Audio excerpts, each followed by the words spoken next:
Bueno, muchas gracias. Un gusto estar acá con ustedes. No había venido a Luján, no había tenido oportunidad de venir a Luján antes de las PASO. Y siempre es un placer venir a las comunidades porque uno va encontrando los valores que nosotros representamos, ¿no? Venimos de hacer toda una recorrida, Misiones, 4 ciudades, Chaco, en 2 ciudades, Corrientes, 3 ciudades, Formosa, 1 ciudad. La semana anterior hicimos Santiago del Estero, Tucumán, Salta, Jujuy, la Quebrada de Humahuaca. Y muchos me dicen, ¿para qué te vas a Jujuy? Dice, tiene menos del 1.3 del padrón nacional. Dice, los votos están en el conurbano, hay que ir los conurbanos a hacer campaña porque ahí están los votitos, en el conurbano. Y yo lo que les digo es, yo voy a Jujuy, voy a Misiones, voy a Santiago del Estero, voy a Suncho Corral, voy a las ciudades y los pueblos del interior y voy a las ciudades de la provincia de Buenos Aires porque ahí están los valores históricos, ahí están los valores de la gente que se siente vinculada al lugar donde vive, ahí están los valores de la gente que le pone el lomo a la tierra, ahí están los valores que hicieron grande esta Argentina, están los valores de la gente que se siente orgullosa de vivir en el lugar donde trabaja, ahí están los valores que nosotros representamos, por eso que vamos por todo el interior. Acá en el conurbano, durante 40 años la política argentina juntó 14 millones de personas, sacándola del campo, desarraigándola, dándole planes, metiéndolas con subsidios, metiéndolas a vivir como nunca en su vida habían vivido. Y esa no es la forma de hacer política. Por eso es que nosotros decimos somos una voluntad en marcha. Nosotros somos la rebelión en la Argentina del sentido común. Y somos la rebelión de los valores que hicieron grande esta Argentina. Valores de los cuales se apartó la clase dirigente que nos hundió en la decadencia en los últimos 40 años. 35% de pobres. Más de la mitad de los niños de la Argentina son pobres. 2 PBI y medio de deuda. 55% de inflación, 70%, 78% la tasa de interés. Esos son los números de la dirigencia argentina que nos trajo hasta acá. Por eso nosotros decimos que somos una voluntad en marcha. En nuestra rebelión del sentido común y de los valores, hablemos primero del sentido común y después de los valores. Nosotros le vamos a decir con toda claridad que un hombre es un hombre, una mujer es una mujer, una familia es una familia, un matrimonio es un matrimonio y los hijos son los hijos, y punto.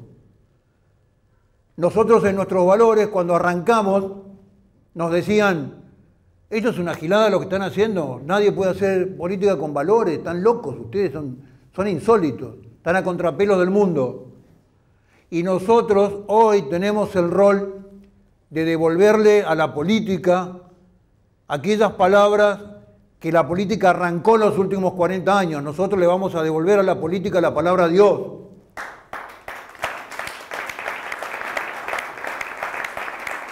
¿Y saben por qué? Porque no somos monoteístas. Es porque Dios está consagrado en el preámbulo de la Constitución argentina. Cuando después de 30 años de guerra civil, nuestros constituyentes se sentaron y dijeron, es hora que nos pongamos a ponernos de acuerdo en un país, pusieron a Dios en el centro del preámbulo diciendo, invocando la protección de Dios como fuente de razón y justicia. Por eso es que la palabra Dios tiene que volver de nuevo al vocabulario de la política. Y hay que sacar a Dios de las iglesias, y hay que sacar a Dios de los hogares y ponerlo en la calle y ponerlo en la política. Nosotros reivindicamos la palabra patria, que la política la arrancó hace muchísimo tiempo como una palabra en desuso. La patria es la entidad que a todos nosotros que somos individuos nos transforma en un sujeto histórico. Y reivindicamos la palabra familia, porque la palabra familia, la familia no solamente es la primera célula de la sociedad, sino es el primer educador. Nosotros transitamos la vida con los valores que nos enseñaron nuestro padre y nuestra madre.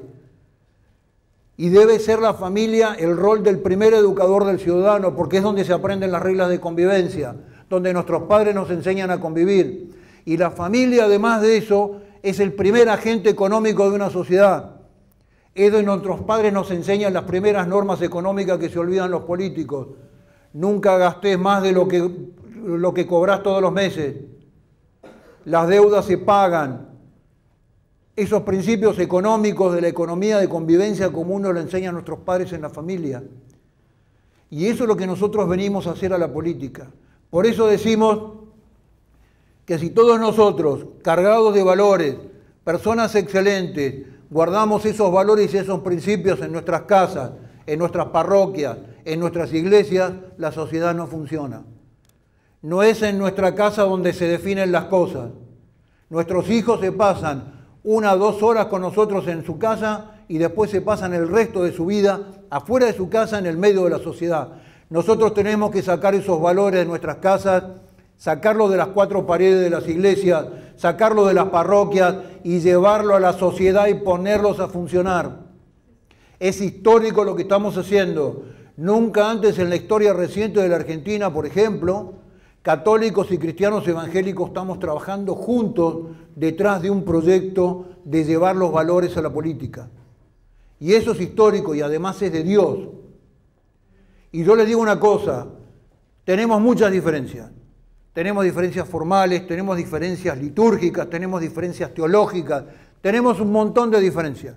Pero en el medio de ese vínculo entre católicos y cristianos evangélicos está una visión cristocéntrica de la historia, está Cristo como Señor de la historia. Conocemos la historia del mundo desde el Génesis hasta el Apocalipsis. Y si no compartimos, si Cristo no es suficiente para unirnos, yo les pregunto, ¿qué otra cosa más nos puede unir en la Argentina? Entonces le digo, es hora de despertar al gigante de los valores en la Argentina. Eso es lo que estamos haciendo. No es hora de enanos, no es hora de pequeñeces, no es hora de gambetas, no es hora de oportunidades, no es hora de armar partiditos, es hora de juntarnos, venir a poner a la política para no sacar absolutamente nada y generar un espacio del cual se sientan orgullosos nuestros hijos el día de mañana. Eso es lo que estamos incitando. Y miren, hemos tenido conductas ejemplares a lo largo de toda la nación. Hay un pueblo, después búsquenlo en el mapa, Santa Victoria Oeste, en el límite con Bolivia, en Salta. Santa Victoria Este, hay una sola escuela de votación. Y hay una sola mesa. ¿Y saben el único fiscal de quién fue? Fue de Nos. Fue una chica que viajó hasta Santa Victoria para fiscalizar. Y fiscalizó todos los partidos. De 108.000 mesas posibles en la República Argentina, tuvimos casi 29.000 fiscales voluntarios sin cobrar un centavo que trabajaron en la fiscalización por nuestro frente. Estamos despertando un gigante, no es hora de pequeñeces, no es hora de especulaciones, no es hora de que ver a quién somos funcionales y a quién favorecemos. Es hora de pararnos en un lugar, decir aquí estamos, estos son nuestros valores, esto es lo que defendemos y arrancar para adelante. No se puede defender los valores desde un modelo de derechita cobarde, oportunista, maricona, especulativa. Los valores se defienden desde un proceso cultural firme, con una posición firme y una definición de en qué cosas creemos y en qué no creemos, en qué hemos heredado de nuestros abuelos y qué cosas repudiaban nuestros abuelos. Y esa es la definición que nosotros tenemos que ejemplarmente transmitir a la política argentina. Miren, hoy la política vergonzosa que nos enterró hasta acá nos ofrece 2 caras. ¿Para qué? Para ofrecernos opciones. Entonces, hoy nos dicen, ahora viene la lucha del 27 del bien contra el mal, ¿no? Ahora viene la guerra del bien contra el mal. Y unos dicen, yo soy el bien y él es el mal, y los otros dicen, elegime a mí porque yo soy el bien y el otro es el mal. Entonces, de un lado de la brecha están los que defienden al Estado, dicen defender al Estado. Confunden la nación con el Estado, ¿no? Pero no importa, igual dicen defender al Estado. Mire, esos delincuentes fueron los que destruyeron durante 40 años el Estado. Pararon los trenes, hundieron la flota fluvial, hundieron la flota comercial, regalaron los astilleros, regalaron las empresas argentinas que eran la joya de la corona, YPF, Aerolíneas Argentinas, luz, gas, teléfono. Sobrecargaron al Estado de administración pública con una administración pública que hoy es impagable. Se robaron un PBI y encima dice que defienden el Estado. Del otro lado del mostrador están los libertarios, están los que defienden las empresas privadas y defienden el modelo de mercado y defienden la producción. Todos hijos, sobrinos y gerentes de contratistas del Estado que hicieron fortuna como contratistas del Estado. Durante 4 años no pudieron manejar el déficit fiscal, fundieron todas las pymes de Argentina. Durante 4 años no fueron capaces ni siquiera de sacar las retenciones al campo. Entonces lo que digo, esta grieta se parece más a Titanes en el ring que a un match de box. No se confundan, no se dejen engañar. En las opciones de la grieta no está el futuro de Argentina, no está el futuro de nuestros nietos. Si el 11 de diciembre de este año la opción política que gane, que esperamos ser nosotros, no toma medidas estructurales en la Argentina, en 6 meses estamos en hiperinflación. ¿Saben por qué? Por una cuestión muy simple. Yo soy el más viejo acá seguramente y tengo memoria, ya la vi varias veces esta película. Cuando esta clase política no puede tomar más crédito de afuera para endeudar a nuestros nietos, ¿qué hace? Para seguir solventando un gasto público que es escandaloso. ¿Saben lo que hace? Emite dinero. Agarra la maquinita de emitir dinero y emite dinero para pagar. Y cuando empieza a emitir dinero sin respaldo, lo que genera es una inflación monumental. La inflación es el impuesto a la pobreza. El asalariado y el pobre es el que más paga el fenómeno inflacionario. Entonces lo que digo es, Argentina requiere cirugía.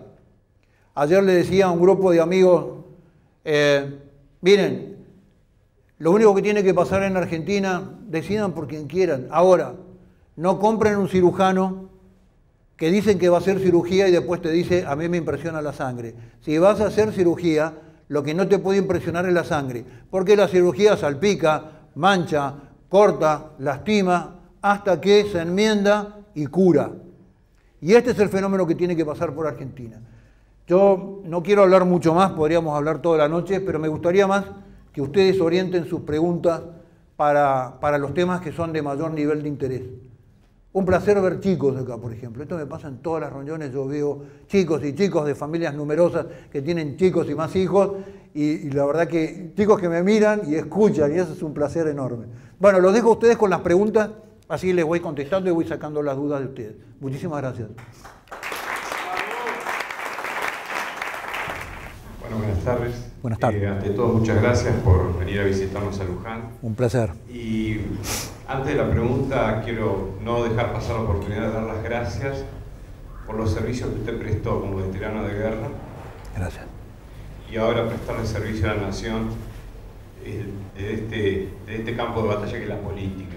La pregunta es, sin dudas, nuestro estado actual demuestra un deterioro constante y sostenido en materia cultural, y quizás una de las herramientas para poder enfrentar este deterioro está por el plano de la educación. Yo sé que el Frente Nacional presentó su propuesta, pero bueno, quisiera que la comentara, la explayara un poco. ¿Cómo vamos a hacer para levantarnos de esta catástrofe de calidad educativa en la que estamos inmersos? Bueno, en principio, muchas gracias por su saludo. También aclaro que este es mi último servicio a la Nación Argentina. Mi último. No te olvides porque acá está Andrea, mi mujer, y ya me dijo que es el último. Así que vamos a entrar con otros problemas. No, a ver, yo lo que te digo es muy cierto lo que vos, me voy a permitir tutearte con todo respeto. Sos más joven que yo. Es muy cierto el descalabro educativo. Ahora, yo tampoco creo que nosotros tenemos una propuesta educativa, tampoco creo que los fenómenos culturales de las sociedades son solamente una respuesta del proceso educativo. Yo creo que toda la sociedad educa y todo el Estado educa. Educa un buen policía, educa un buen cajero del banco, porque genera normas sociales. Yo estoy harto que la política me diga desde hace 20 años, no, el cambio tiene que ser cultural. Así que primero lo tienen que hacer ustedes y después lo hacemos nosotros, ¿no? Esto es el mensaje de la política. Hasta que no cambie culturalmente el pueblo, es imposible transformar. Entonces yo hago siempre el mismo desafío. Esta noche nos vamos los dos, tomamos un avión y nos vamos a Suecia. ¿no? Mañana aterrizamos en Estocolmo, dormimos toda la noche. Mañana los dos aterrizamos en Estocolmo y no se nos va a ocurrir cruzar por un lugar que no sea la franja peatonal ni tirar un papel en la calle. ¿Qué curso, qué transformación cultural hicimos a la noche mientras dormíamos? Ninguno.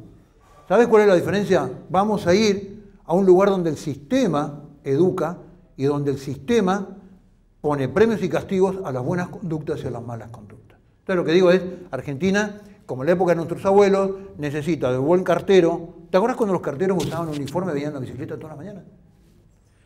Entonces vos tenías el ejemplo del cartero, del policía, que a lo mejor no tenía demasiada instrucción, pero era educado, que son dos cosas distintas. Una cosa es estar instruido y otra cosa es estar educado. Y tu maestra estaba instruida y educada, y el almacenero era una persona educada. Vos vas a Perú hoy, a Lima, y a cualquier lugar de Latinoamérica, en Colombia, y encontrás personas que a lo mejor no son instruidas y son muy educadas. Entonces lo que digo es, todo el sistema de un Estado educa. Con respecto específicamente a las pautas educativas, nosotros lo que decimos es varios temas. Hay una propuesta, yo no soy especialista en educación, es un fenómeno que a mí me apasiona, pero no soy especialista.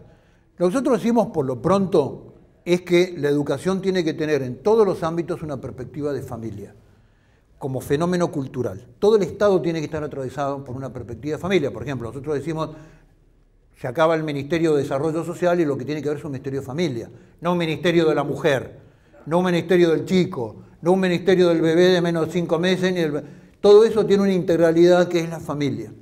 Entonces la educación tiene que tener una perspectiva de familia y no una perspectiva de género, por ejemplo, ¿no? Entonces, culturalmente, la educación sexual tiene que tener los aspectos biológicos que contempla y la perspectiva de carácter afectivo que da la perspectiva de familia, digamos, ¿no?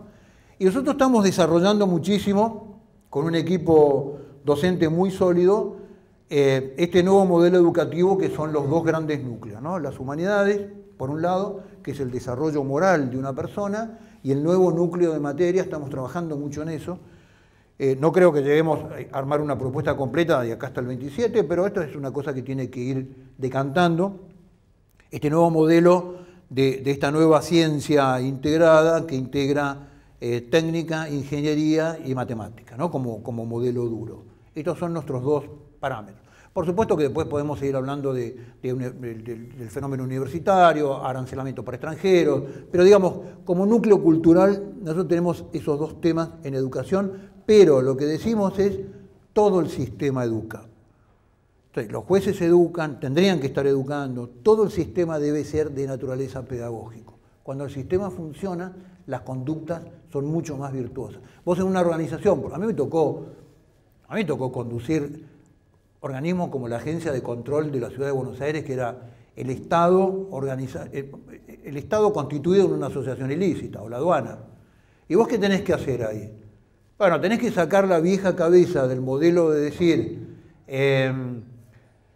toda la organización es azul y hay que encontrar a los 2 o 3 colorados que hay ahí, sacarlos y llevarlos a la justicia. Y la realidad te hace que si vos generás un clima de determinada naturaleza, vas a ir transformando conductas de a poco hacia un fenómeno bastante más virtuoso y vas a ir poniendo en evidencia a todos aquellos que no están adentro del patrón cultural. Pero tenés que generar un fenómeno de naturaleza cultural en la organización y en el sistema. Pero es una pelea larga en eso, ¿no? Ahora, yo lo que creo es que, ayer a mí me preguntaban, yo creo que eso en la Argentina es posible. Nuestros abuelos, nuestros bisabuelos, mejor dicho, hicieron esta nación en una generación. Y nosotros la destruimos en una generación. Yo tengo 61 años. Yo crecí en un país con un 5% de pobreza, donde éramos un gran fenómeno de clase media, ¿no?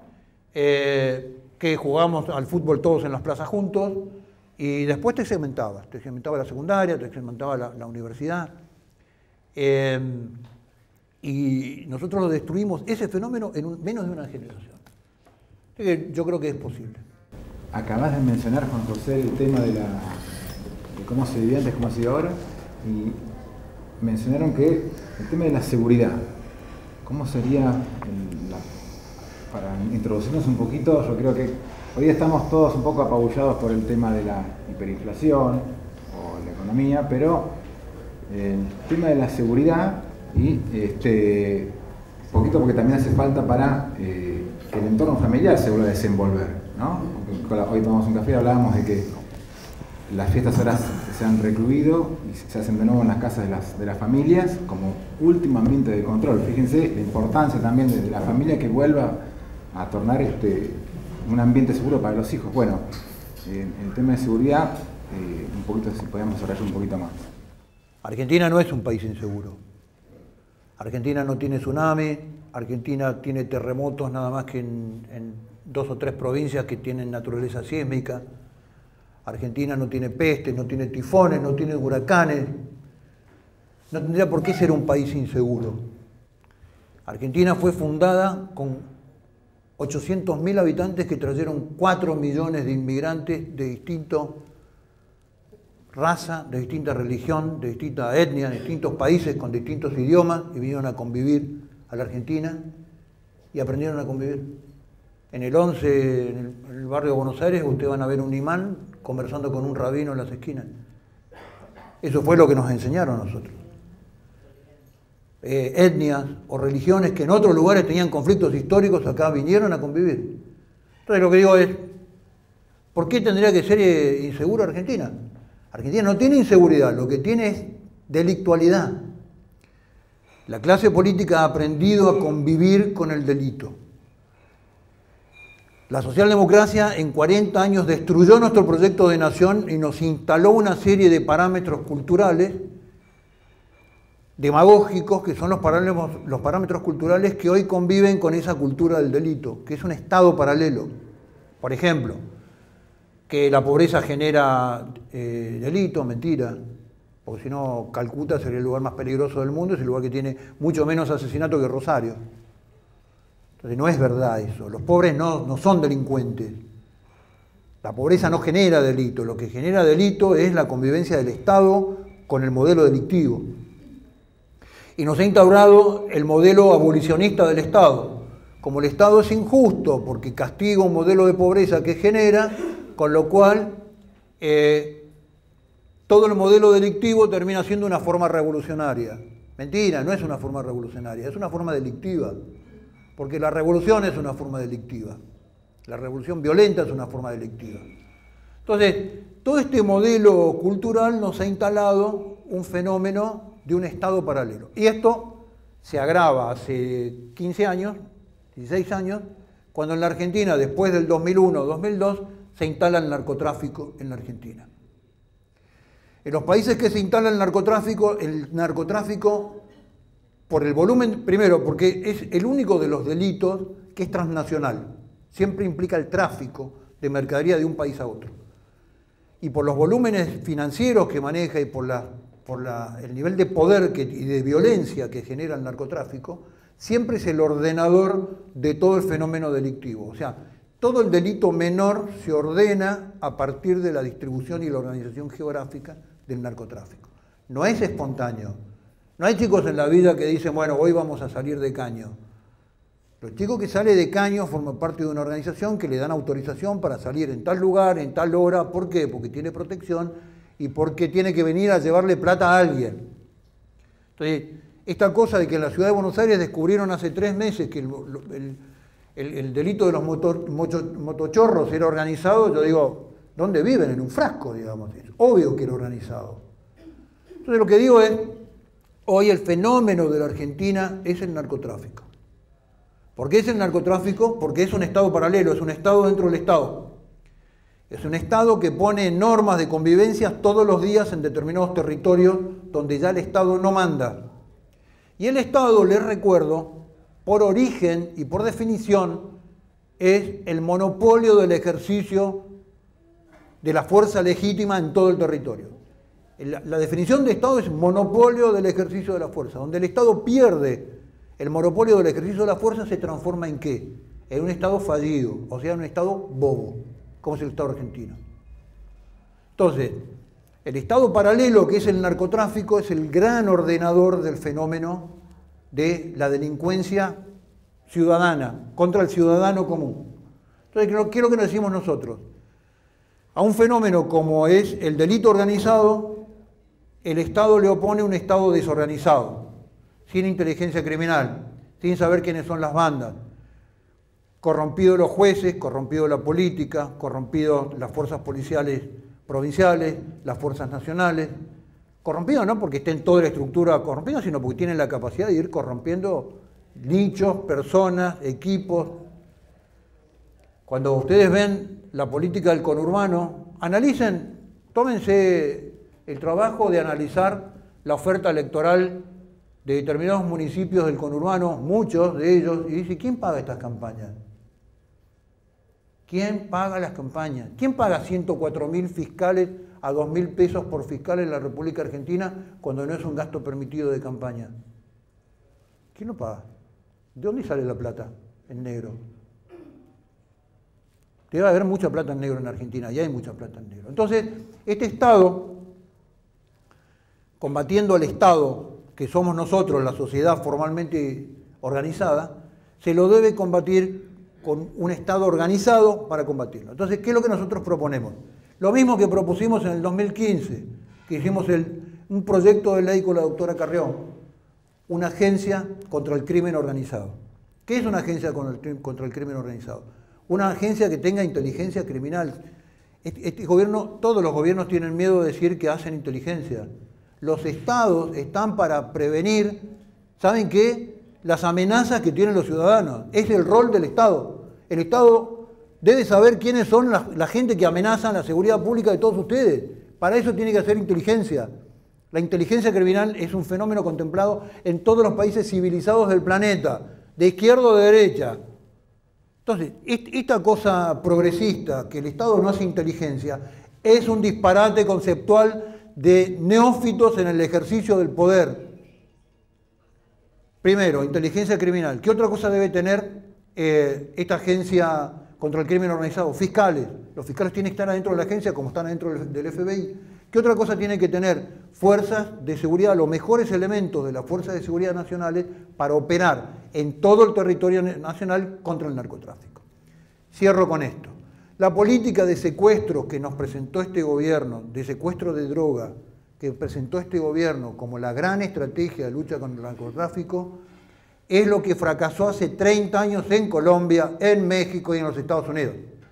Los manuales internacionales de lucha contra el narcotráfico dicen, señor, no haga secuestro, estrategia de secuestro. Porque ¿saben qué es lo que pasa para que se secuestre droga? ¿Qué tiene que pasar? Tiene que circular droga. Es fácil. Entonces, ¿cuál es la estrategia de combate contra el narcotráfico? Ir por la producción. ¿En Argentina se produce cocaína? Sí, se produce cocaína. ¿Y saben qué es lo raro? Que en Argentina no produce hojas de coca. Ni altitud ni latitud. No se da la hoja de coca. Entonces, la pasta base de cocaína transita 1.500 kilómetros desde Bolivia hasta el Gran Rosario, Gran Córdoba y Gran Buenos Aires para ser procesado en las cocinas con precursores químicos y ser vendida en Argentina y exportada al exterior a Europa. ¿Y por qué no le interesa esto a Estados Unidos, como le interesaba en Colombia? Porque la cocaína va a Europa, no a Estados Unidos. Entonces, ¿cómo sabemos que hay producción de cocinas en la Argentina, en el Gran Rosario, Gran Córdoba y Gran Buenos Aires? Por el Paco. El Paco es el subproducto que queda de la cocina, es una ceniza altamente tóxica que queda la concentración de todo el fenómeno químico y esto se fuma. Y el Paco es la moneda con la cual se paga toda la cadena logística del narcotráfico. Y para que el agente cobre, lo que tiene que pasar es que se lo venden a los chicos. Entonces el fenómeno de la cocaína no solamente es un fenómeno delictivo, sino que es un fenómeno social complejo, porque está intoxicando a los chicos más vulnerables, a los que están en el fondo de las villas más pobres del Gran Rosario, Gran Buenos Aires y Gran Córdoba, con Paco. Un chico que fuma Paco tiene un lapso de vida de 2 o 3 años. Entonces, hay que terminar con la estrategia de secuestrar mercadería, de poner un gendarme en una ruta y que secuestre mercadería. No se combate el narcotráfico con controles, se combate con inteligencia criminal. Y hay que entrar a las villas y liquidar las cocinas y que el Estado Nacional vuelva a recuperar el control del territorio nacional. ¿Se entiende lo que digo esto? Hasta que el Estado no recupere el control del territorio nacional, no se acaba el narcotráfico. Bueno, breve resumen. Lo que yo quisiera preguntarle, no sé si como pregunta o como preocupación, porque cada vez que una persona buena ha querido hacer algo, tiene muchísimas trabas y hasta muchas veces peligra su vida. ¿Cómo cuidarlo, no? Porque voy un poquito más profundo, digo, como que tal vez de tanto rezarle a Dios de que apareciera una persona buena que pudiera gobernar bien, bueno, hoy se nos presenta la posibilidad acá con usted. ¿Y cómo podemos hacer para cuidarlo de tantas mafias, de tanto poder oscuro, negro que hay, que no quiere que Argentina crezca? Me da un poco de miedo también para preservarlo. Sí, en la historia que hay personas que le ha pasado de no haber podido gobernar, no porque usted no pueda, sino por todo lo negro y todo lo oscuro que hay dando vueltas, que quiere que este país no crezca. Bueno, te agradezco tu preocupación, muchísimas gracias. Yo no estaría tan preocupado. Siempre va a pasar lo que Dios quiera que pase, ¿no?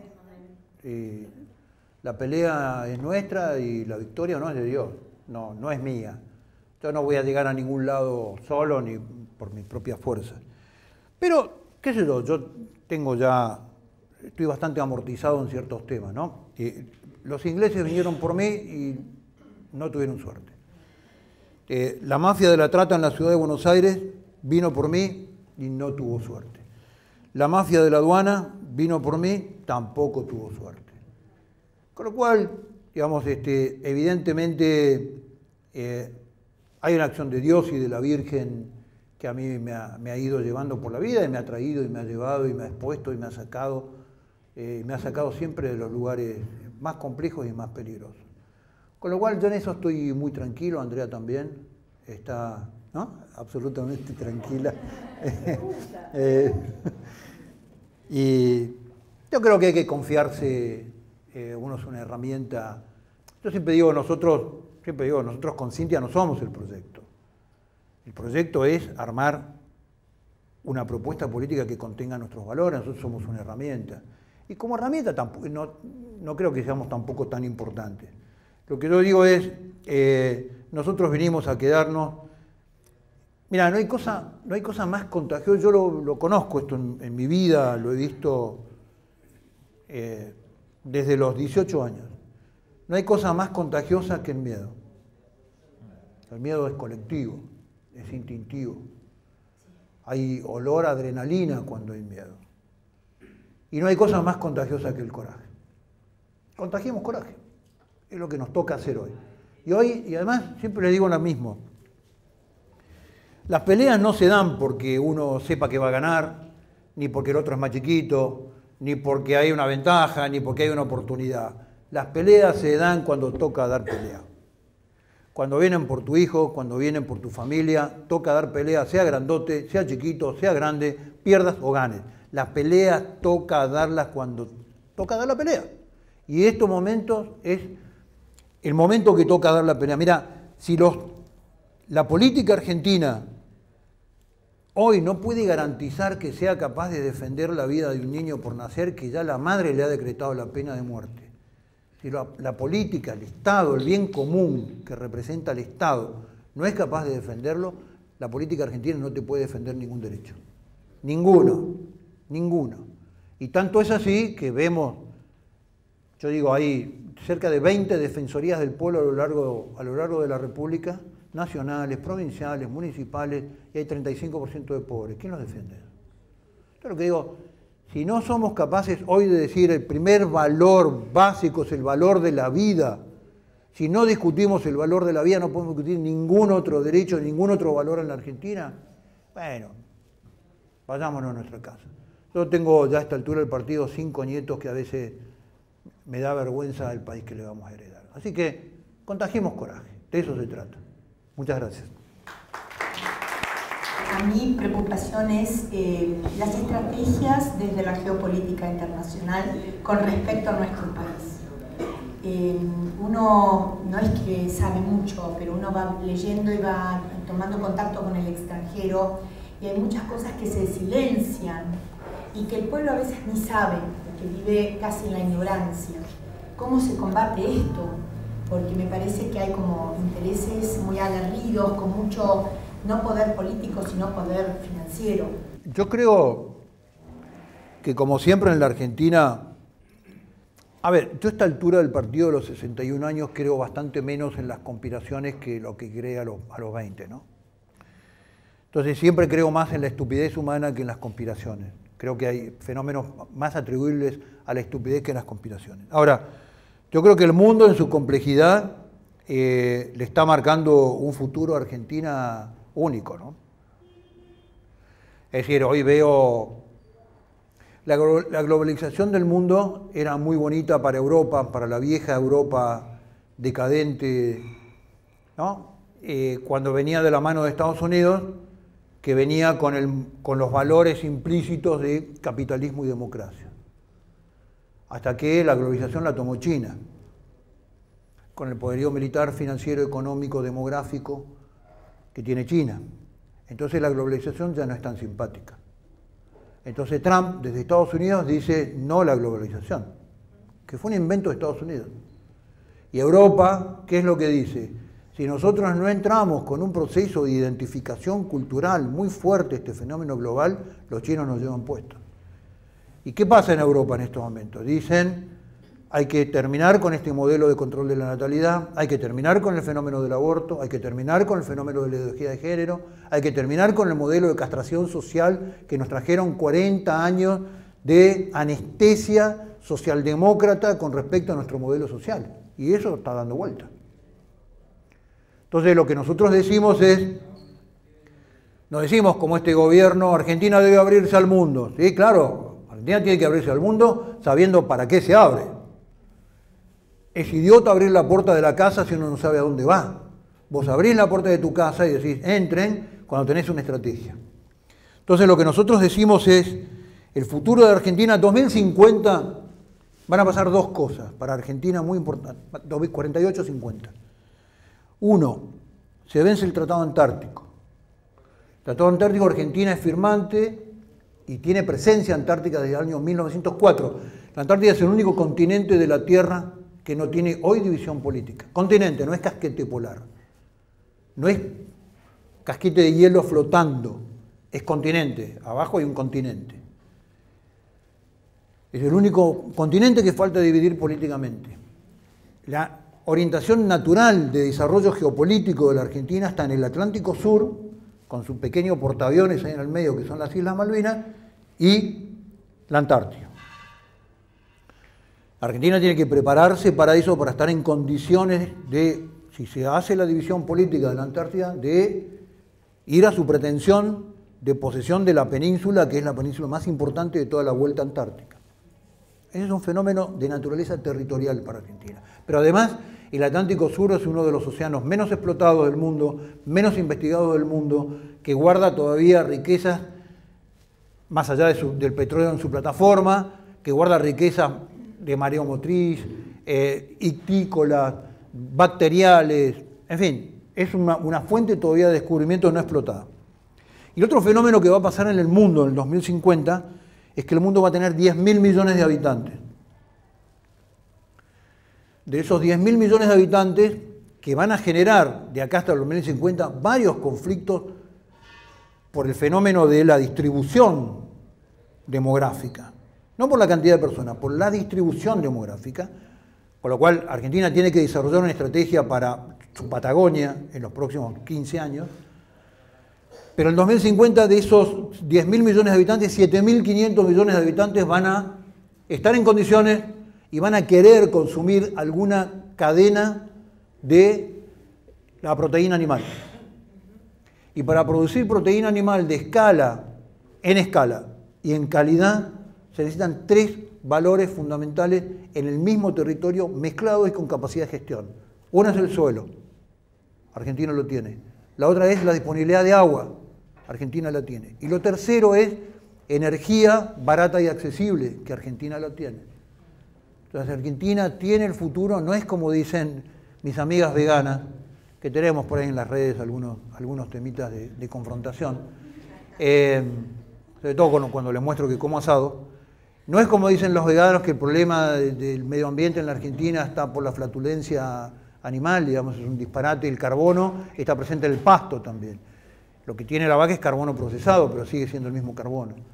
Entonces, Argentina tiene un futuro promisorio si Argentina logra tener conciencia geopolítica de su desarrollo continental, si Argentina logra, a través de un sistema cada vez más barato, que es el riego, con las fuentes de agua que posee, de ampliar su superficie cultivada, si Argentina logra tener un sistema de planeamiento ordenado de sus recursos, que es un proyecto nacional, que es lo que nosotros estamos proponiendo, si Argentina logra el desarrollo de su capital humano a través del fenómeno de la educación y de un fenómeno cultural, Argentina tiene, nuestros bisnietos tienen un futuro promisorio en el mundo.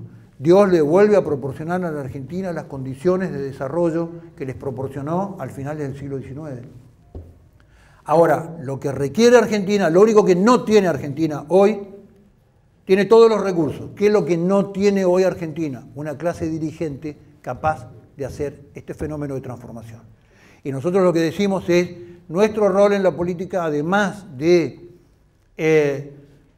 poner en juego los valores que venimos sosteniendo y que hicieron grandes a esta nación, es desarrollar una clase dirigente que sea capaz de hacerlo. Esto es el planteo a futuro. Yo no veo un planteo trágico en el fenómeno internacional. Creo que la guerra China-Estados Unidos, Argentina debe salir de los cánones ideológicos de la brecha, ¿no? Unos nos quieren llevar a Teherán sin escala y otros a Washington sin escala. Argentina, como fueron nuestros bisabuelos y abuelos, negociaron carne y trigo en dos guerras, con ambos lados de la guerra.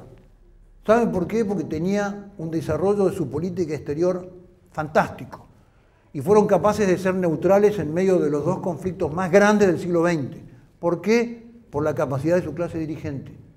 Entonces, Argentina debe relacionarse en el mundo con los países que le convienen, no con el eje del bien ni con el eje del mal. No hay eje del bien ni hay eje del mal.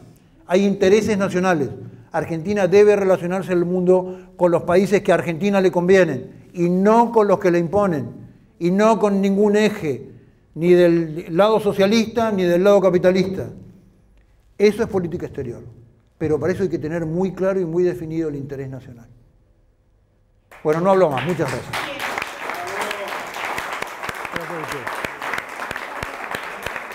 La verdad que le agradezco la presencia, lo vengo siguiendo a varios lugares donde ha estado y es un placer escucharlo. Pero mi duda es esta, hace tiempo ya que mucha gente me increpa, ya sea por WhatsApp o personalmente, porque voy a votar a NOS, de hecho soy también candidata por NOS, y no voy a elegir votar por la República. Bueno, yo siempre digo lo mismo que dijo usted, yo voto por los valores para que la Argentina salga adelante, porque las dos opciones ninguna me representa. Entonces la respuesta es, si votás por el que no va a salir, no vas a tener opción para votar más adelante. ¿Qué opina usted del futuro que nos espera, de la posible gobernación de Fernández Fernández? Y si realmente tenemos un futuro, aunque en este momento no tengamos posibilidades de tener legisladores que defiendan los valores en las cámaras. A ver, yo te voy a dar mi crudísima opinión, que yo todos los días la chateo, la escribo. Acá Rolando siempre me la ve en las redes, me dice, no escribas eso, pero yo lo escribo. A ver, los que creen que pueden defender la República con Pichetto, realmente hay 12 años de la Argentina que se lo han perdido, o no han leído el diario, o algo pasó, digamos. O tienen un fenómeno de memoria selectiva, que es casi una forma de necedad. Entonces yo lo que digo es, cuando el año pasado discutíamos adentro del PRO lo que iba a pasar este año, y que terminó definiendo mi salida, no solamente fue el tema, obviamente, de la agenda del aborto, sino yo sostenía que era imposible que en un proceso de crisis económica, como el que tenía la Argentina, el presidente fuera candidato. ¿Por qué? Porque un candidato hay cosas que no puede hacer si es presidente, y el presidente no puede hacer cosas porque es candidato. Entonces, el presidente en una crisis económica tiene que ser piloto de tormenta y el candidato tiene que ser candidato. Entonces todo el mundo me preguntaba, ¿y cuál crisis económica? Pero, flaco, ¿no leen los diarios? ¿Qué les pasa? No, pues ya está, esto ya salió y viene la lluvia de dólares. ¿Qué películas están viendo, digamos, no? Salgan a la calle algún día, hablen con la gente, vean la gente que pierde el laburo, la cantidad de pymes que se cierran, vean el campo, bueno. ¿Por qué digo esto? Porque para que el presidente pueda volver a ser electo, el PRO tenía candidatos que medían más que el presidente, por ejemplo Vidal, independientemente de la opinión que uno tenga, digamos, ¿no? Para que el presidente pueda volver a reelegirse necesitaba tener a Frankenstein del otro lado, porque la estrategia era polarizar, hace 1 año y medio ya.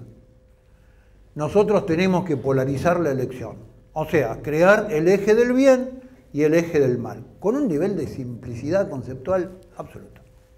Entonces, ¿qué es lo que necesitaban? A Cristina del otro lado. Ahora, Cristina tenía 14 procesamientos, fue electa senadora y se corría el riesgo de que se salga el desafuero como le había salido a debido y Cristina vaya presa. Entonces, ¿qué hizo el gobierno a través de la jefatura de gabinete? Durante 2 años le gestionó la impunidad a Cristina en el Parlamento. ¿Quién fue el autor de esa impunidad? Pichetto, el tío Pichetto, con la doctrina Pichetto, diciendo no, no se puede sacar el fuero a un senador. Primero tiene que salir la sentencia del juez, después tiene que ir a la Cámara, después tiene que ir a casación, después a la Corte Suprema, y una vez que la Corte Suprema fija la sentencia, recién ahí se lo desafuera, 14 años, más o menos. O sea, si a vos, senadora, te sentencian hoy, dentro de 14 años, ¿cómo le pasó a Menem? ¿Sí? Bueno, esa es la doctrina Pichetto. Entonces, ¿cómo terminó la historia? Frankenstein del otro lado y Pichetto favorecido en la fórmula del presidente. Entonces, yo pregunto, ¿de qué república están hablando?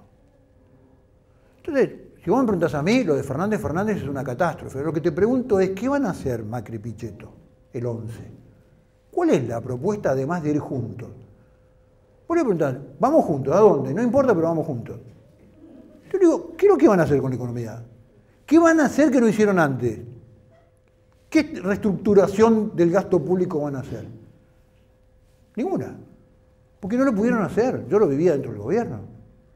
A ver, contratamos en el 2015, yo estaba dentro del equipo médico, por eso te digo, contratamos un cirujano que le impresionaba la sangre. Era imposible que opere. Entonces lo que digo es, yo respeto todas las posturas, pero esta cuestión de que Pichetto me sale a defender la República después de 12 años de haber manejado... Pichetto fue el autor de leyes como el pacto con Irán. En la Cámara de Senadores pasó por la escribanía del Senado, que él lo manejó durante 12 años de kirchnerismo. El pacto con Irán, la base china en Neuquén, pasó, el acuerdo secreto pasó por el Senado, pasaron todas las leyes del kirchnerismo, por ahí. ¿Te va a resolver la República, Pichetto? Yo creo que no. Ahora, en este fenómeno electoral, el voto útil. Yo digo, ¿no es útil poner los valores en la política? ¿Dónde está la utilidad de un voto de una persona que tampoco va a gobernar? Entonces, lo que yo te digo, las dos alternativas hoy de la brecha son catastróficas. Fernández es un camión Escaña empujando un Fiat 600. Cualquier momento Cristina le pasa por arriba a Alberto y sigue camino y Alberto queda ahí. ¿Cuánto va a aguantar? No sé. Lo que digo, yo no estoy buscando la fórmula Fernández y Fernández, pero tampoco estoy buscando que detrás de una supuesta defensa de la República, el presidente de la Nación vetó la ley de presupuesto en el 2018, pero no estaba dispuesto a vetar la ley del aborto. Entonces digo, si hay aborto, no hay república. ¿Sabes por qué? Porque además de que nosotros creemos que la vida la da Dios y la quita Dios, el niño por nacer es sujeto de derecho. Hay pactos internacionales que tienen rango constitucional que defienden la vida a partir del momento de la concepción. Entonces lo que digo es, si no se defiende un derecho tan básico como la vida, no es república. ¿De qué sirve la república? ¿A quién atiende la república? A los legisladores, a nosotros no. Entonces, a ver, este fenómeno de la polarización electoral es una estrategia electoral. Mirá, yo cuando hablaba con la gente de Vox, el año pasado, me decían, no, cuando vos arranques te van a acusar de que sos el culpable de que gane el socialismo. Yo escuchaba el canto de sirena de todos los trolls del PRO, ¿no? Te van a acusar de que sos el culpable de que ganen los otros, si nosotros no ponemos una alternativa nueva en la política. A ver, ¿de qué sirvió que nosotros hayamos pasado las PASO? Al final dicen, no, sácate un poquito, casi el 3%, ¿de qué sirvió? ¿Sabes de qué sirvió? Por primera vez, en el debate presidencial va a estar presente el tema del aborto y la ideología de género. ¿Sabes por qué? Porque lo voy a plantear yo. Entonces, que 14 millones de personas escuchen por primera vez que un candidato a presidente dice, mire, la vida es esto, y un varón es varón, y una mujer es mujer, y la ideología de género, yo creo que es útil. ¿Sabés por qué? Porque hay mucha gente que a mí me cruza en la calle y me dice, ¿sabe lo que a mí me pasa con usted? No, es la primera vez que yo me siento, yo pienso las mismas cosas que usted y no me animo a decirlas. ¿Sabés por qué? Porque la gente cree que está mal pensar determinadas cosas. Ahora, si nosotros no lo ponemos, no hay alguien que le ponga la cara y se lo cuente a las personas a través de un debate presidencial, la gente sigue pensando que es antigua y que el hijo le dice, no, papá, no puedes pensar esas cosas. Y lo que yo les digo, señor, piense y dígalo.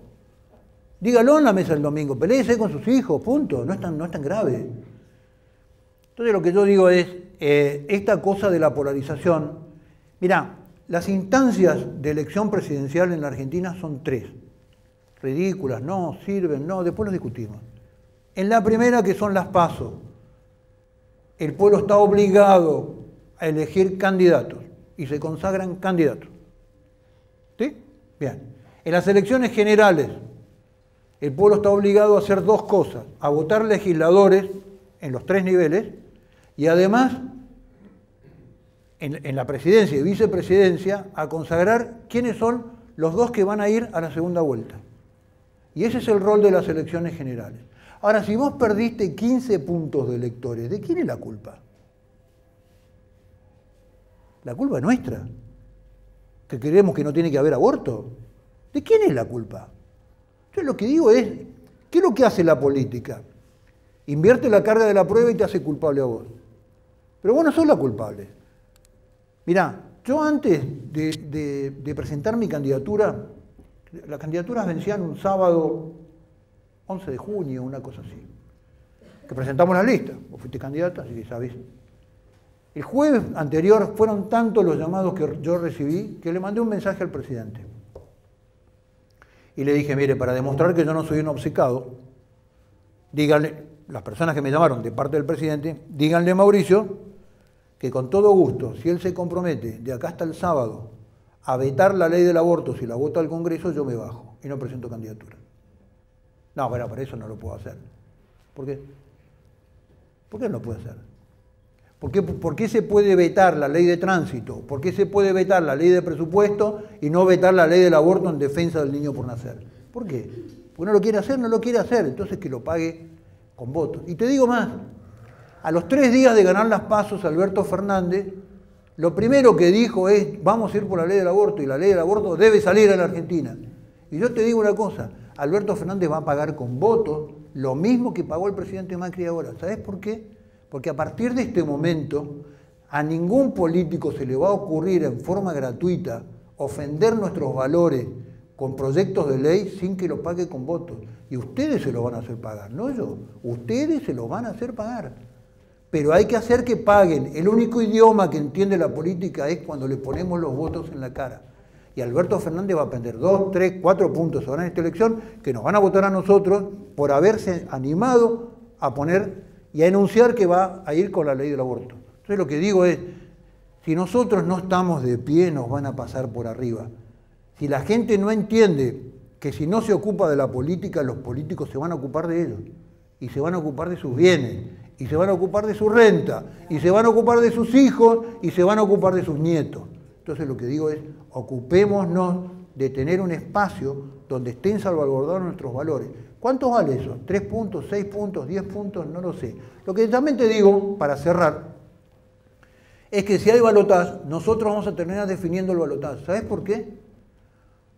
Porque el 27 a las 11:30 de la noche, si ustedes no hacen que yo esté en el balotaje, yo me voy a parar en los medios y voy a decir, les pido a todos que apoyen al candidato presidencial que se comprometa a vetar la ley del aborto. Y el candidato que esté abajo en las encuestas, en el balotaje, va a salir a decir que se compromete a vetar la ley del aborto. Y ya vamos a tener uno comprometido. Entonces, yo lo que les puedo asegurar es que esto sirve. Y es útil también. Es útil porque es usable. Te estoy demostrando que esto es usable lo que estamos haciendo. Porque si nosotros tenemos 4 o 5 puntos y de cara al público le decimos a los candidatos del balotaje, vamos a apoyar al que se comprometa a vetar la ley, va a salir uno de los dos. Para ganarse esos 4, 5, 6 puntos, me comprometo a vetar la ley del aborto. Por eso te digo que esto también es útil y es usable. Y nosotros lo vamos a usar, ¿sabes por qué? Porque tenemos una estrategia política. No tengo mucho más para decir. Gracias, gente.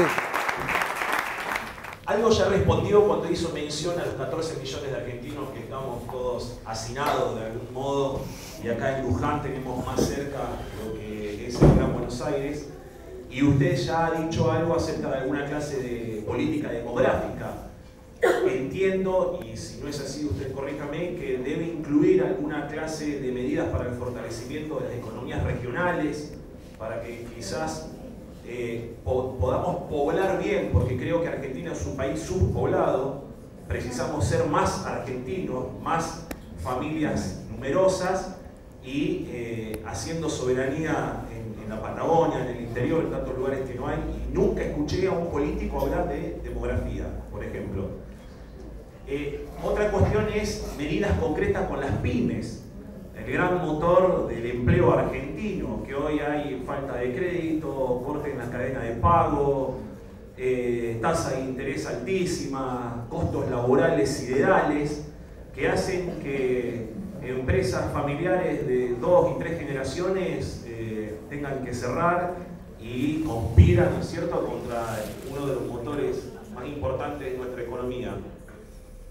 Por último, alguna mención a medidas concretas en el sistema de salud, que realmente también nosotros somos un país que nos tenemos que pagar educación privada, salud privada, seguridad privada, etcétera. ¿Qué tiene pensado respecto a eso? Y por último, y lo engañé porque eran varias cosas, una enciclopedia. ¿Qué piensa hacer usted después de cuál es su futuro político? Uno espera que usted llegue a la presidencia. De no ser así, no sé si tiene pensado qué va a hacer, cómo está NOS para seguir adelante con usted o sin usted. Pero... demografía. Nosotros tenemos dos.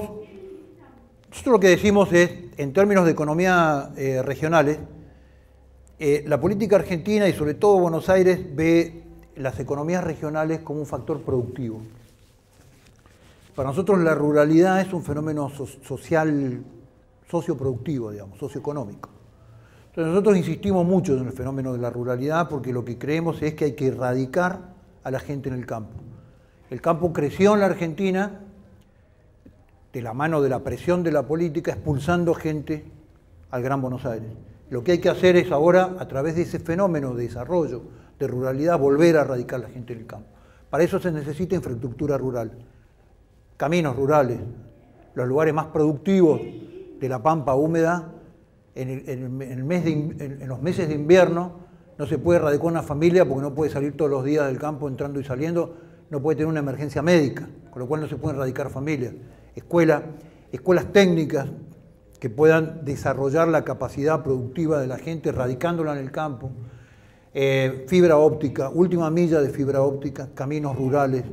Hay que volver a hacer funcionar los trenes. Nuestros bisabuelos en 60 años desarrollaron toda la red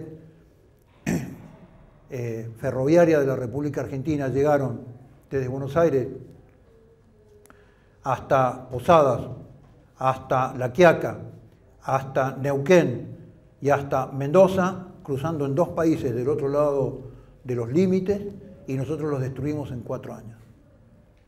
Levantaron vía férrea en la Argentina.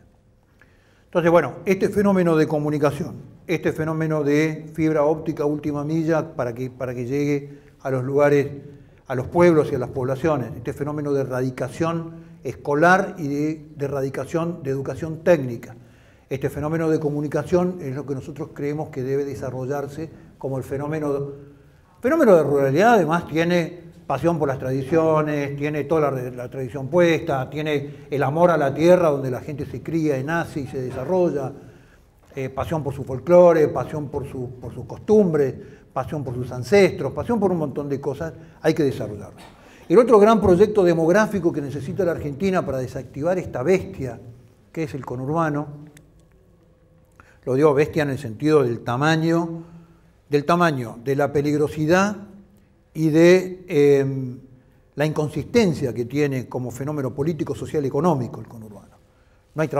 Es imposible dar trabajo en el conurbano, no hay la cantidad de trabajo posible en el conurbano para ocupar a la gente del conurbano. Nosotros decimos que nosotros tenemos dos listas de proyectos. Los proyectos urgentes que tienen que ver con la reactivación de la economía y los proyectos estratégicos. Argentina necesita correr su eje geopolítico.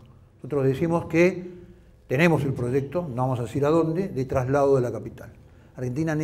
Sarmiento en 1869 decía, Argentina no se puede desarrollar con la capital en Buenos Aires, se proponía llevarla a Río Cuarto. En el mapa bicontinental de la Argentina, ¿saben cuál es la mitad de la Argentina? No es Río Cuarto, los antiguos, Santa Cruz. Entonces, la Argentina necesita hacer una traslación de su eje geopolítico, trasladando su capital. El traslado de la capital en 10 años te muda 5 millones de personas. Esta es la cuenta. ¿Cómo hizo Brasilia? Brasilia sacó la capital de San Pablo y de la capital económica de Río de Janeiro, porque era el carnaval permanente, no se podía seguir trabajando ahí. ¿Y qué hizo? La trasladó al medio del Sertão, hizo Brasilia y corrió el eje geopolítico desde el mar hacia el oeste, que era su lugar natural de desarrollo. Históricamente, desde los bandeirantes, Brasil se tenía que desarrollar hacia el oeste, no hacia el este. San Pablo y Río de Janeiro habían sido la excepción y corre el eje geopolítico, funda Brasilia y cambia naturalmente su eje de proyección. Después de Brasilia, Brasil hace 3 obras que transforman Brasil. La carretera transamazónica, este-oeste, proyección al oeste, el gasoducto Brasilia, y la tercera obra que es la navegabilidad de la Amazonia, este-oeste. Y dice, tenemos que ir hacia el oeste, y funda. Nosotros, yo creo que tenemos que decir, tenemos que marchar al sur. Por eso hay que trasladar la capital en el término de 10 años, es un proyecto de 10 años. Primero el Poder Ejecutivo, seguramente, después el Poder Judicial. ¿Ustedes se imaginan cuando a un diputado le digan te vas a vivir un dormi de 40 metros cuadrados en Los Antiguos, por ejemplo?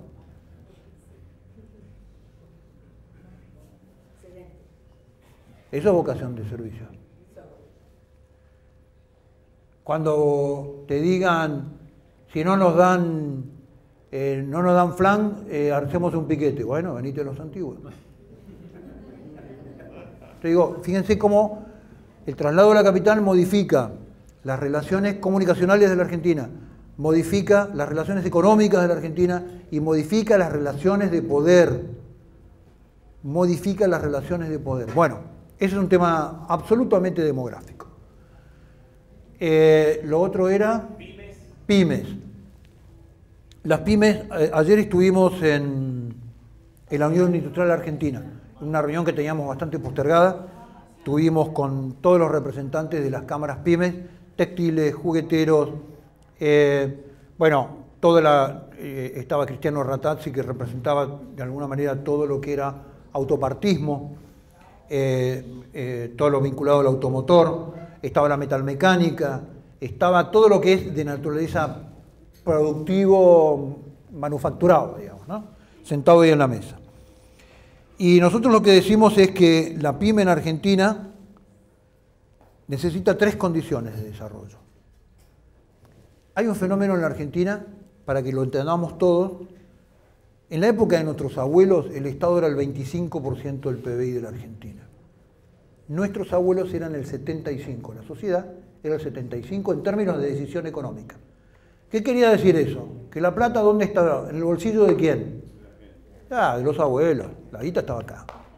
Compraban cosas, compraban autos, compraban chacras, vendían casas, compraban cosas, invertían, traían cosas del exterior, importaban, exportaban, producían.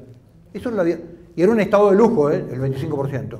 La mejor educación pública gratuita de América, erradicamos el analfabetismo antes que Europa, erradicamos el paludismo antes que el sur de los Estados Unidos, era un Estado que tenía un sistema de defensa equivalente a su mejor modelo europeo, inventamos las huellas dactilares, un sistema de seguridad pública extraordinario, correo, con un cartero que venía impecable todas las mañanas en bicicleta, trenes, ferrocarriles, la tercera línea de ferrocarriles. Eso es el Estado del 25% del PBI.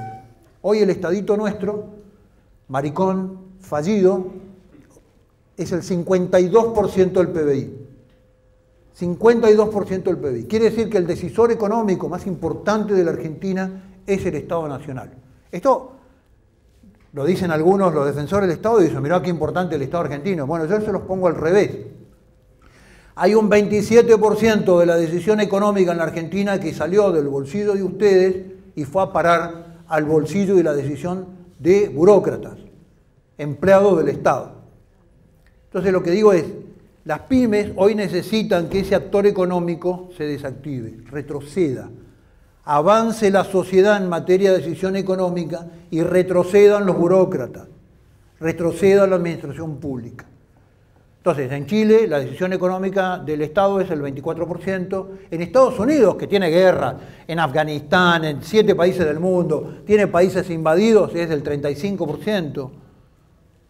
Digo, para que proporcionemos, porque yo digo, estoy en la guerra del Golfo, estoy invadiendo Irak, estoy invadiendo Afganistán, tengo tropas en todo lado del mundo, bueno, llego a 35, llego a 35. Ahora, para dar planes y hacer lo que va a hacer Alberto Fernández o Mauricio Macri con el Estado, la verdad que el 52% es un disparate.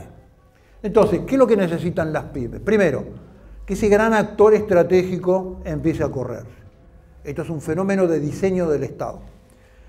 Hoy ustedes miran el diseño del Estado y hay ministerios que si fueran una bicicleta tienen la subsecretaría del piñón, la subsecretaría de la cadena y la subsecretaría del freno. Imposible que esa bicicleta ande. Entonces, lo que digo es un modelo de diseño del Estado. Y por otro lado, lo que necesitan las pymes son 3 cosas. 1, condiciones fiscales razonables. Argentina tiene 162 impuestos, los países desastrosos del mundo tienen 30 y los países serios tienen 8, 10, 12 impuestos. La reforma fiscal solamente es posible si se reduce el gasto. No hay forma. No se puede reducir fiscalmente hoy el cobro de impuestos. Ustedes trabajan, les doy una buena y una mala. Mala noticia, trabajan ustedes desde el 1 de enero al 31 de julio todos los años para pagar impuestos. Les doy la buena, ya pasó el 1 de agosto y están en la etapa del año que pueden recuperar. Así que no sé qué están haciendo sentados acá en lugar de estar laburando. Entonces lo que digo es, vivimos para pagar impuestos. En la Argentina no se puede producir por el impacto impositivo y la carga fiscal tributaria de un Estado que nos ahoga. En la Argentina ya el collar es más grande que el perro. El perro somos nosotros, ¿no?